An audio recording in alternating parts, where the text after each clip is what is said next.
Welcome back to another episode of the War Room Podcast and ECU Podcast. This is your host, Big E, and we got T-Cop over here. How you doing, T? What's up, Big E? What's going on? Ain't nothing much, man. I'm thinking about getting out here and doing some betting. And with that being said, let's talk about Bet Online. Bet Online remains the number one spot for all the best sports wagering action for 2022.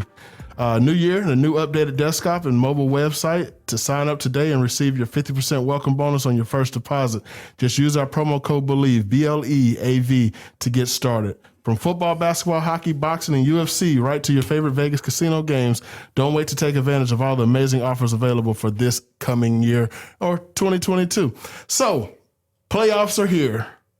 First round is out of the way. Those teams that had those bye weeks were sitting at home just studying it up, and teams playing, games coming down to the wire, some games getting blown out of proportion, some teams losing that probably didn't expect to lose, my Cowboys. But as expected, they did what Cowboys do.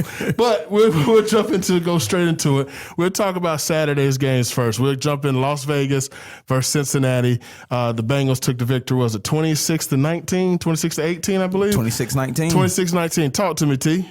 Man, this game was a good game. Of course, you wanted to see Zay Jones move on. Of course, he's a Pirate native.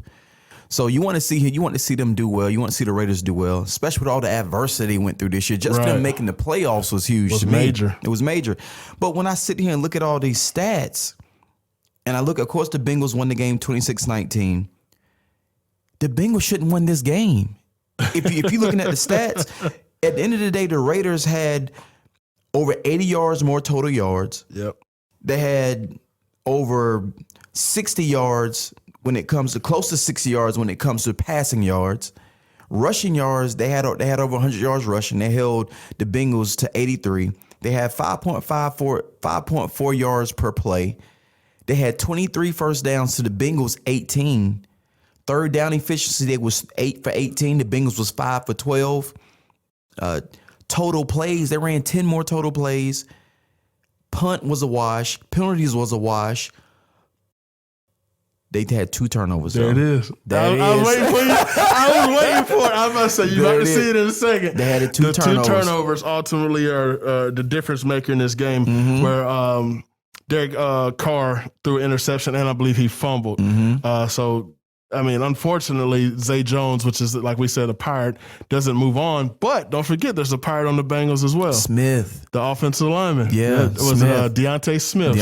Smith, yeah. Hey, if you got a Pirate on your team, you got a chance. That's pretty much what it was. There was a stretch at one point in time in Super Bowl champions where I think it was like 3 years in a row there was a Pirate on the team when there was a Super Bowl champion. Wow. So, you have high success when you draft these Pirates or sign these Pirates. So, true. To all the GMs out there, pull up, 252.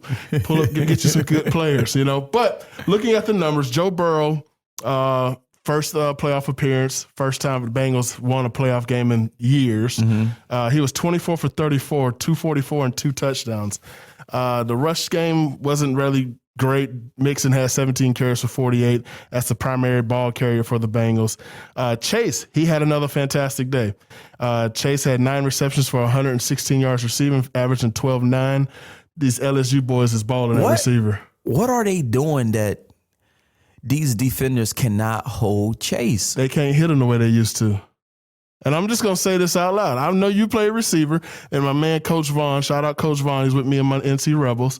He was just like, hey, these receivers just look good because we ain't allowed to treat them the way we used to. He old school. He's 63 years old. So he's all about knock them out, concussion. And we went on a 45-minute debate about how the money and the business side of it, these players got to stay upright better because people invest in so much money. And he ain't trying to hear that. He's just like, look, receivers get to look good because DBs are not allowed to hit them the way they used to. You know what? I don't know about that part. Don't get me wrong. The physicality of a game can intimidate certain guys. For sure. But this kid is a rookie. You know what I'm saying? And the defensive coordinator, are they not double teaming him? Or they not, like, what aren't they doing for this guy to continue to get 100-yard games after 100-yard game after 100-yard game? And he's a rookie. It's not like, of course, he's going to know his stuff because he got drafted early. But it's not like he's a seasoned vet and he knows how to get open on certain things. He's just getting open. Do you think it helps him out that he's also coming from a guy that he played with for multiple years? Oh, yeah. In college? Yeah. I mean, that's his quarterback. That's true. That's my homie. Like, well, I'm glad to be back with you. Yeah. You know what I mean? Like, that's True. being realistic, you know? And, I mean, he caught for right under 1,500 yards on the season. That's crazy. He had 13 touchdowns in the regular season. So, he definitely did his part. And then he got one of his, like you said, his close buddy as his quarterback. I'm sure that helps out a little bit. You know, we jump to the other side and you have Derek Carr. Guess how many times he threw the ball this game? How many? 54 times. I just don't. Do you ever remember that when you played? What?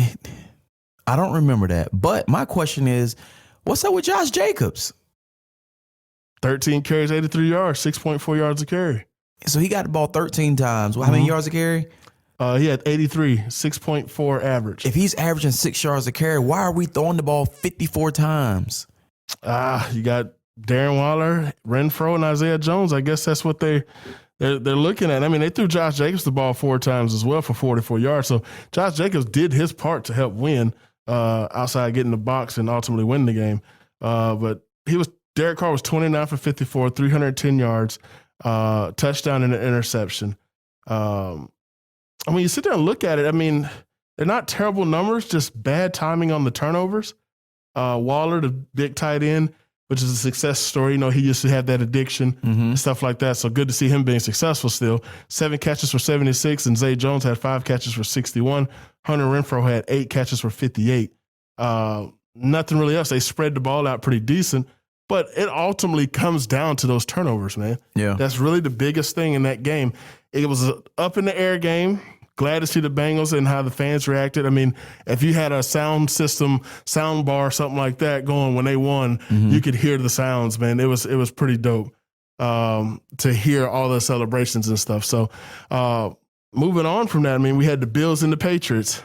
Josh Allen, I'm going to let you see if you want to grab him back since you kicked him off to the curb. I did kick him off to the curb. He was your guy. You kicked him away to bring him back now. He was my guy, and I did kick him to the curb, so I'm not going to jump back on that bandwagon, but I do respect this game. I did not think that the Bills, which I knew the Bills was going to win, but I didn't think they was going to dominate the Patriots the way they dominated the Patriots. I never seen the Patriots get beat like that before. I don't think anybody has. Even with the score being what it was, I felt like the score still don't do it justice of how bad the Bills beat the Patriots. In every way possible, they whooped up on them. I mean, Josh Allen only had 4 incomplete passes. He was 21 for 25, 308, 5 touchdowns. Singletary, love watching the little guy run the ball. And then also the McKenzie kid they also had that replaced the previous game when they played them. He was at receiver. What's the little short slot guy? Oh, my goodness. Came from Dallas. Your guy. Man, why can't I think of this guy's name? Man, if you want Cole Beasley. Beasley, that's him. McKenzie held his own. I think that kid is going to solidify himself moving forward. The way he came in the last game they played the Patriots, how he played. Then obviously Beasley was back, but he still did his thing, man. Like I said, Josh Allen was 21 for 25, 308, 5 touchdowns. Singletary had 16 rushes for 81 yards. Knox had 5 catches for 89. Diggs 3 for 60. McKenzie 3 for 45. They spread the ball out to 10 different people, man. Do you think that the Bills can get to the Super Bowl? Yes, I do. What make you think that?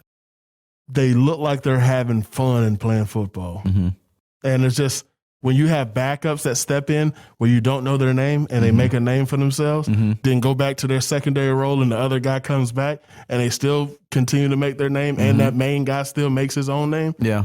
You can't beat that. So you think this team can go to Kansas City? Where's the game at? Kansas City or Buffalo? I'm not sure. Do you think they can beat the Kansas City team? Yes.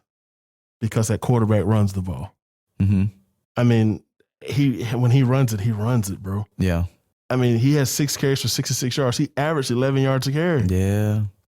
He averaged 11 yards a carry. He played his butt off, man. He really gave Buffalo fans hope. I can just say that he gave them hope for this year. And he's just a decent person, too. Like, I think it was the first time I actually stopped and listened to him interview, and he sounded phenomenal. He had the right answers. He seemed to be a happy young dude. And the fact that he is 6'5", 240. Okay. And he's fast. Yeah, he can run. It's deceptive. Like, I didn't think it was that fast. The dude was picking him up, putting